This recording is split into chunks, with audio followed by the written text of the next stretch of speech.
রাগের মাথায় আপনি সন্তানকে বললেন তুই মর, ফেরেশতারা বলল আমিন। তোর ভবিষ্যৎ অন্ধকার, ফেরেশতারা বলল আমিন। রেগে মেগে আপনি আপনার মেয়েকে বললেন জীবনেও তোর কপালে স্বামীর ভাত জুটবে না, ফেরেশতারা আবারও বলল আমিন। আচ্ছা, আপনি না সেই ব্যক্তি যে তার নিজের জীবনের চাইতেও সন্তানকে বেশি ভালোবাসেন?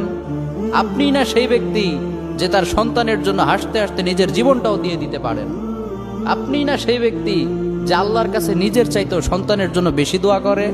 তাহলে কি করে নিজের হাতে নিজের সন্তানের এত বড় ক্ষতি করতে পারলেন? Doesn't make any sense. Common sense বলতে কিচ্ছু নাই আপনাদের?